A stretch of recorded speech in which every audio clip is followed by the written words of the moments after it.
Hello and welcome to Facebook Live. This is Bill Bird, Chief Medical Officer here at CGH Medical Center in Sterling, Illinois. Thanks for taking the time to tune in. We have a hot topic we want to bring to you today, and that is respiratory illnesses. There's a few of those around right now, and some of our advanced practice providers said, hey, Bill, don't you think we should just get a little something out about what folks should be aware of and what they can do to protect themselves, what they can do if they need help and where to go. And I was like, you know what? That's a good idea. So here we are. And speaking of some of our APPs, let's bring them on. Okay, so we have Staci Drosopoulos, one of our PAs who is in our pediatric clinic. Welcome, Staci. Hello. Thank you for joining. And we have Desiree, otherwise known as Desi Burke. Hi, Desi. How are you? Hi, I'm good. How are you? Good. And Desi is in our Dixon Ready Care office. So, ladies, thank you for reaching out to me and being willing to be the guinea pigs who are getting to be asked some questions about respiratory illnesses. So, you ready? Yeah. Okay. Let's start with just in general. Tell us about the type of illnesses that you all are seeing circulating throughout the community. I'll have you start first, Desi, and then Staci, you can add on anything that Desi. Okay. Yeah. So we've been seeing a lot of respiratory stuff. This is kind of prime season. We've been seeing a lot of influenza. I'd say that's kind of like the hot subject going on right now. I've been seeing a lot of influenza coming through. Also been seeing still quite a bit of COVID, and RSV is starting to pop up. I had some cases earlier about a month ago, but then I've been kind of seeing it over the last maybe week or two. I've been getting some positives there. And then we've also been having people with rhinovirus, which is, also a name for the common cold. So, that's not going to pop up positive on any tests, but it does have a lot of the same symptoms, maybe a little bit milder than those.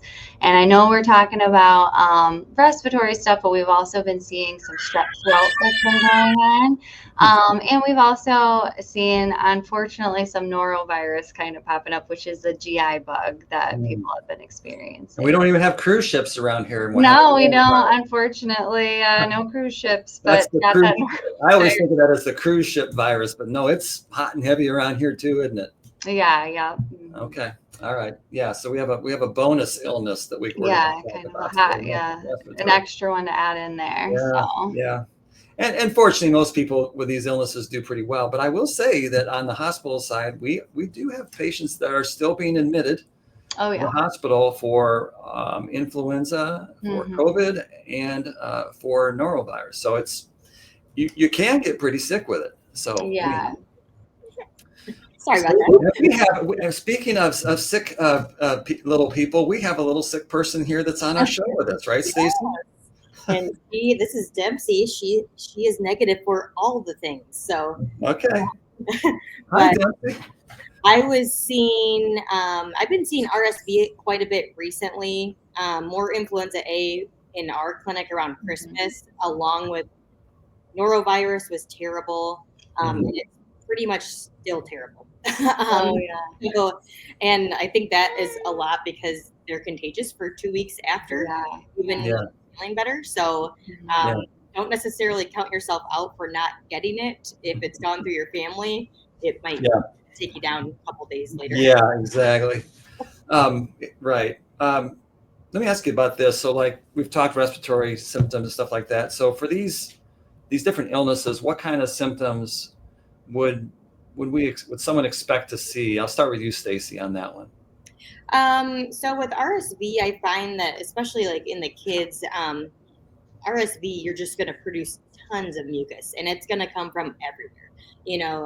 Your kids will wake up with matted eyes, and you might think they have pink eyes, but the whites of their eyes are white, and then just runny nose all over their face. Like it just produces tons and tons of mucus. So RSV can also cause wheezing, difficulty breathing, cough, obviously, fever, and tends to hit our little kids and our older adults the most. Okay. Any other thoughts on that, Desi? No, that's pretty much what I'm seeing as well.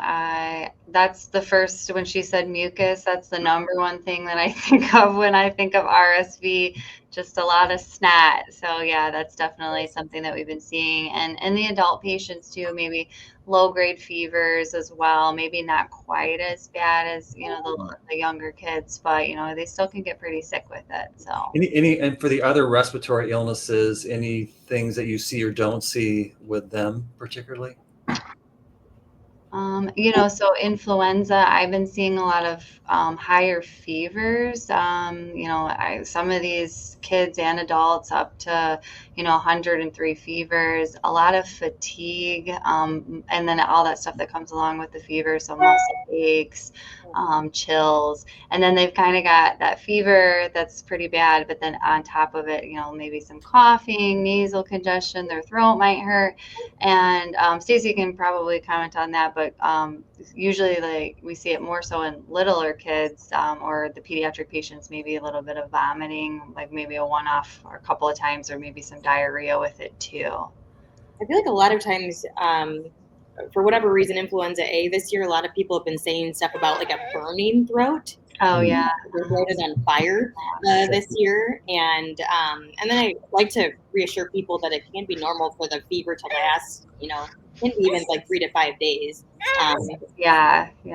Okay. I mean, I've been having some kids and adults that come in with fevers. Yeah, anywhere from 5, 6 days. You finally break after maybe that like 5th or 6th day. But yeah, they can be those fevers can run for quite a while. Yeah. Yeah. And then I guess with my COVID patients too, I feel like I've been seeing a lot of pharyngitis, a lot of people with throat pain from it, and like a lot of congestion. Yeah. Maybe low grade, maybe a little low grade fever, more in like that 100, 101. But I feel like I've been having a lot of people say my throat really hurts and I've got a lot of congestion, and then they're coming back positive with COVID. Okay. So. And because we're doing a bonus episode with one non-respiratory illness, what do you see with the norovirus, folks? A lot of loose stools, abdominal cramping, and I feel like some really lucky people also, in addition to that, get vomiting.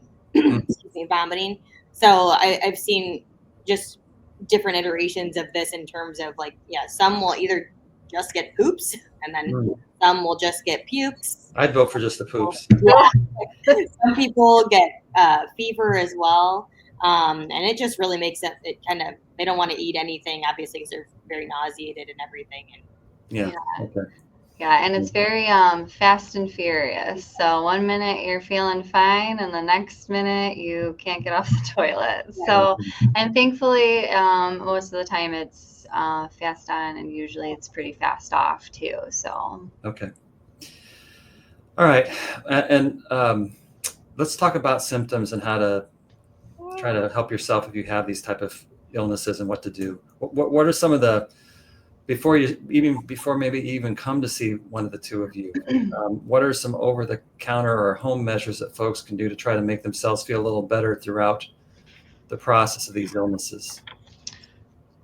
So here at Ready Care, since we are walk-in, so sometimes when people can't get in with their primary, we are seeing them maybe first. We do have a really nice handout this is an adult handout, so we will get one of these if you come for respiratory symptoms. So first line at home is definitely increasing your fluids. Making sure you're drinking. Increasing your fluids can help thin mucus. It can help with the mucus that's in your head, within your chest. It just helps you keep hydrated. Obviously running like cool mist humidifiers at night and during even the day, having humidified air. It's always, especially with our adult patients, if you're on medications, especially for like high blood pressure, it's always a good idea to check with your primary care provider first, or if you're making sure you have an accurate list of your medications. Some people that have a lot of nasal congestion, there are options for nasal decongestants, but we have to make sure that if you have high blood pressure, things like that, that it's okay for you to take that. So things like pseudoephedrine are a good nasal decongestant, but if you're not, able to take that medication, you can try try maybe a little antihistamine such as Zyrtec or Allegra. You can do some nasal. I like nasal saline spray even in my adult patients because it just kind of helps flush that out and keep that area moist. And then you can try like Flonase to kind of help with that area too. For throat pain, lozenges, helping clear up some of that drainage is also going to help with that throat pain too, because a lot of time that's an irritant. And then, there's the chloroseptic spray. Tylenol and ibuprofen are always great for, if you're having some throat pain, headaches, anything with the fevers. And then you can also, there's some mucolytics such as guaifenesin that also help kind of thin some mucus if you have a cough. And then over-the-counter things like Robitussin, which has the medication dextromethorphan. I personally don't love to have my patients try to suppress their cough a bunch because I want them to get that stuff out because that's, what we have the cough reflex for, and we don't want to develop like a worsening pneumonia. But like at nighttime, if it's really affecting you, maybe a little dextromethorphan to help so you can get some rest. All right, good. Anything to add to that, Staci? So kids can't really take a lot other than your alternating Tylenol and ibuprofen as long as the child is over 6 months of age. And then we have some saline spray, Jarbies if they're over a year of age, because kiddos below a year of age can't have honey. I like this for what is that? There we go. this is called micro mist saline inhaler, so it just blows out saline, and it's a reusable mask. Little suckers, like cough drop suckers for kids, so they're kind of thinking they're having a sucker rather than a cough drop. Okay. And then if you just have honey around your house, and again over the age of 1, that can be helpful too for sore throat. Well, Dempsey looks like she's in good shape. She's got all kinds of stuff there. Yeah. Hey, one other fine point on Tylenol and ibuprofen. Are there certain patients that should take one versus the other? Under 6 months of age, no ibuprofen. Yeah, and in adult patients, if you've got cardiovascular disease, really, you shouldn't be taking NSAIDs. So that kind of goes back to hopefully you have a primary doctor that is managing your chronic conditions. So it's always a good idea to give them a call, and you can always ask the nurse, what's appropriate for you to take if you're not 100% sure. So if your kidneys aren't great, or if you have heart disease, probably the ibuprofens, Advils of the world, probably not as good as Tylenol. Yeah. If you have liver disease, you'd flip that, right? Yep. Sure. Mm-hmm. Okay. All right. What's the max dose? Is going to be. Yeah. What's the max dose of those medications of ibuprofen? And I'm more for adults now. I'm not talking so much to kids, but for adults, what's the max dose that you recommend, Desi? In adults, I don't usually like my patients. I try to limit it to under 3 grams of Tylenol a day. And then an ibuprofen, I try to base that kind of weight base every 8 hours, around 400 to 600 milligrams of ibuprofen. Or no, I'm sorry, not every 4 to 6 hours, 6 to 8 hours. Do around 400 to 600 milligrams, and try not to overtake the ibuprofen as well. So. Sounds good. It's about 3,000 milligrams of Tylenol, no more than 2,400 milligrams of ibuprofen. Okay. Yep. All right, good. How about prescription meds? Anything that we can give folks to help them with these illnesses? As far as if you're diagnosed with influenza, I believe Tamiflu, bottom age range is, I think, toddler. Zofluza, though, do you know what Zofluza does? I looked it up. It was new, so I don't know what the age range is for that off the top of my head. But I know it's a 1 dose. Your provider will know what that is. Yeah. And the problem with Zofluza is that oftentimes, insurance doesn't cover that because it's newer. Yeah. We like it better because it has fewer side effects and it's a 1 dose. Yeah. And then that's it. But the problem with both Tamiflu and Zofluza is that they need to be administered within 48 hours of symptom onset, whereas usually we're also telling you like, okay, give it a little time, you know. But if it's like fast and furious and you know you've had flu exposure, that would be when I'd say for sure get into a provider of some sort. The problem with Tamiflu is going to be that it has quite a few GI side effects for some folks. So Yeah. Do you still use it though, Desi? I do. Yeah, I definitely recommend it for the patients that are over a certain age, so 65 and older, and then anybody who has and under 5. I don't know if you do that as well, Staci. If you're recommending it for patients under 5 years old. if they are tolerating their symptoms, all right, we tend to stay away from it. Yeah, and it's a joint decision with, parents and the patient, how bad their symptoms are, and kind of, if they want to try it, it cuts down your symptoms usually on average between like 1 to 3 days. So that might be significant for someone who has been running, 100 and 304 fever for, 2 days. They're almost at the 48 hours and they don't know how they can deal with that for 7 days. So that might be significant for them. Yeah. And then anybody who has, that are immunocompromised. So, if they've got diabetes and their symptoms are, moderate to teetering onto more severe symptoms, or, have like lung disease or heart disease, it's things that put them at higher risk. So, yeah. We kind of have to individualize that decision, just because like if you do happen to have the GI side effects in addition to the flu, you then run the risk of dehydration on somebody who's probably struggling to keep up with their hydration anyway. Yeah. Desi, are you using or either one of you, I should say, using any Paxlovid for COVID patients? I am, and mostly my older adult patients, or my patients that have, again, some chronic conditions that put them at higher risk. So over the age of 65, again, patients with like diabetes, lung disease, heart disease, things that would just put them at higher risk. So I am using it for those. And again, it's a joint decision. So it kind of, we talk about the benefits versus risks of taking that medication, and, come up with a decision together with the patient. So Paxlovid is a COVID medicine, and then norovirus. Any medicines for that? Water. Yeah, things with electrolytes. Yeah. You give like some Zofran if they're. Yeah.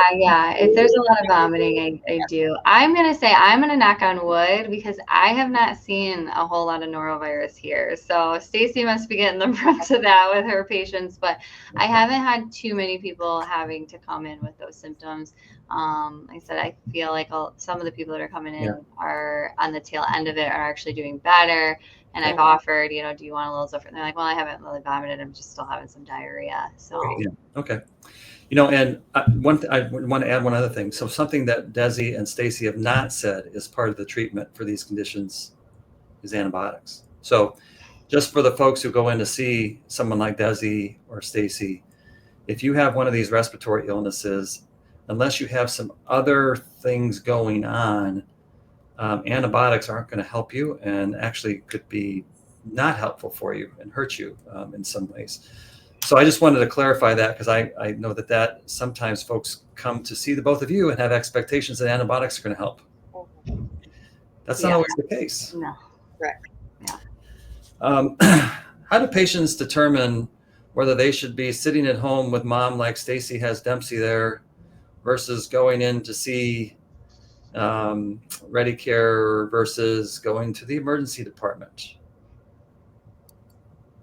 Obviously, so after COVID, I feel like a lot of people have like pulse oximeters and stuff at home. So that's a little thing that we put on your finger. If you're seeing low 90s, high 80s, that would be a reason to get into the ER.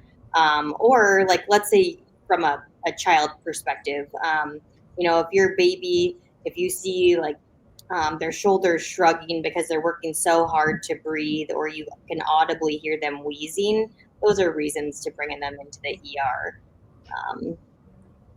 Other thoughts on that, Desi? Yeah, here for like Ready Care, the walk-in clinic, we always promote calling your primary doctor first. We are open like later and on the weekends, so if obviously if it hits you during that time, we're definitely here for you. And a lot of times, just because of your provider's schedule, you can't get in, so you can come and see us. Mild to moderate symptoms, so moderate fatigue, maybe you're a little tight or wheezy, but it's not severe. Anything that's severe, chest pain, shortness of breath, severe fatigue, if you have had norovirus symptoms and you're kind of, with the kids, they're not having wet diapers and, 8 to 12 hours, or like not keeping anything down for an extended period of time, that would be more, we'd want to go to the emergency department to be evaluated. Good. And we have a kind of, I like this stoplight that we have. We'll post this on our website for folks to see too, just to kind of give them some sense of where you're at in the process of if you're sick. So I thought this was good too. So I'm hearing from you ladies that like significant symptoms, respiratory wise, oxygenation, or you feel like you're not getting, if you don't have a pulse oximeter, but you feel like, gosh, I really feel short of breath. Yeah. That's when you might want to pop in and see someone. And then if you feel like you're dehydrated, and dehydration, which if you really think you're going to need IV fluids, that would be the ED. Because I don't think either one of you in your offices do hydration, do you? No, we unfortunately don't. So. Yeah. Okay, good. We do have, at least in the peds office, so that's the other thing I guess we didn't gloss over in terms of like, well, when do you call your primary? First, you can always call your primary, and our nurses are really, especially like in peds, they're on the phone and getting back to you, if not getting passed back to you from reception just right away. So they always have good advice, or if they have any trouble, and they're saying, I really think you need to come in, or they'll give you guidance if they think you need to go to the ER as well. But in peds, we always have same day sick visits. Obviously, the earlier you call, the better, in terms of getting into those openings. Sure. Is there anything, we've talked about once you get sick, is there anything folks can do to try to prevent from getting sick in the first place? I'll give that one to you to start with, Staci. So as far as options, the flu vaccine is always available. I don't know, like anecdotally, what you've been seeing this year, Des, in terms of like those that got the flu vaccine. Are you even seeing those people in there? Yeah, I would say it's significantly worse symptoms for people who did not get the vaccine. I'd say most, and again, I don't really know because I'm seeing the people that are more like acutely ill. So, but I would say probably 90% of the people that I'm seeing in the office that have influenza and have those pretty severe symptoms, or they feel really crummy with it, is they have not had the influenza vaccine this year. All right. And if you haven't gotten the flu vaccine, a lot of people are like, well, what's the point in getting it now? Well, we haven't really started seeing flu B yet, and that usually likes to spike in end of January or early February. So you can certainly still get it. Infants can get the flu vaccine at 6 months of age, but they need a boosted dose. So they would then get a second dose 1 month later. And the other thing is, now, especially within the last couple of years, they've really come a long way in terms of coming out with RSV vaccinations. Actually, the infant one is not a vaccination, it's a monoclonal antibody. But we offer that in the peds clinic. It's called Beyfortus, and they can receive it up to 8 months of age. Usually it gets into our office around October. And we are giving it in the first newborn visit if the parents would like, because the sooner the better, especially in those fall and winter babies. Sure. The February babies are the ones that, we kind of like, well, what should we do? Should we have the mom get that? And so like I myself got the Brisbo, which can be given at 32 to 36 weeks gestation. Now, if you happen to be on the tail end of that and got it at like 35 plus 7 or something, and then you happen to deliver at 37 weeks, you need to have it in your system for 2 weeks. Otherwise, it's then recommended for your child to get Beyfortus. Yeah, I've seen research that's really helpful to try to, for kids to try to, babies to not get sick with it. So yeah. Desi, I'm curious on the Ready Care side. Is the same true for people that receive the COVID vaccination, that you don't tend to see as many of those folks who are really sick? I feel like it's the same too. I haven't really, I mean, COVID, I had quite a bit of COVID back probably in like the December. I haven't had as much because we've had so much overwhelming flu. I still am seeing it, but I would say the majority of the people either haven't gotten it, and then the ones that, some of my older patients that are coming in that are just worried because they've had COVID before, they have some of those risk factors. They have the the COVID vaccine, but they don't seem quite as ill. So okay, so it's kind of that. I know there's an advertising campaign a while back about mild versus wild, and essentially it sounds like some of those immunizations can at least be helpful in terms of if they don't prevent it necessarily, like you don't get really sick, which is a good thing. Anything else? Norovirus, that's a little different animal. So you want to talk a little bit about that, what folks can do to prevent from getting norovirus? Hand washing, like as much disinfecting you can do in your house. And that's it. I mean, literally, like you wouldn't, if someone has it, you would let them use their own towels. Honestly. Absolutely. Their own towels, their own bathroom, if you have 2 bathrooms. And then when their symptoms are better, you're right, Staci, I've read where it's up to 2 weeks afterwards that they're still infectious. So even if they feel good. So that's the other thing too. Like you're walking around thinking you're fine, and then but you're still shedding that virus, and so so you can't spread it by respiratory stuff. It's mouth and it's bottom. So that's why kids get it very easily, because of course they're very oral with everything. Just a perfect setup. So and then also on the respiratory stuff, because it's respiratory, in terms of prevention, any other thoughts on that? So obviously if you're coughing, you want to cover your mouth and your nose. Make sure you're sanitizing after you're coughing, if you are coughing into your hand, and then frequent hand washing. This is kind of a reminder for like the kids, because I have school age kids, that like to share like drinks and cups and stuff like that. To, try to reiterate, don't be sharing stuff with your friends at school. And then like disinfecting, like I'm sure the teachers are on top of it, but shared spaces. So going through disinfecting areas that might be shared with other individuals. And then staying home if you're not feeling well. That's just a big thing. So fever free for 24 hours, and your symptoms shouldn't really be getting worse in that period. So try to stay home and stay away from, your vulnerable populations when you're ill. So your little ones and the elderly as well. And then I'm sure that Staci can also comment on this, but I always see the nice things that are like, don't kiss babies, don't kiss their hands, don't kiss their face. Just especially when their immune system's really trying to build itself up, try to avoid kissing those babies. I don't know. Because sometimes when you're tired, it's not just allergies. It's hard with my granddaughter to not, I know, I hear you. So, and for those folks who are really coughing stuff up, I know there's back and forth on this, but if you throw a mask on, you're going to be less likely to spread some stuff to folks too. So at least in the hospital setting, we're very, very liberal about, hey, if you're trying to keep other people healthy, throw a mask on too. So okay. Well, hey, ladies, thank you so much for your time. Oh, and this just as a reminder for Ready Care, for folks who are so inclined, we have Ready Care both in Sterling and Dixon now. You can walk in and get all those things taken care of. Oh, and I forgot to say, there is also an RSV vaccine for adults as well. There's several. So.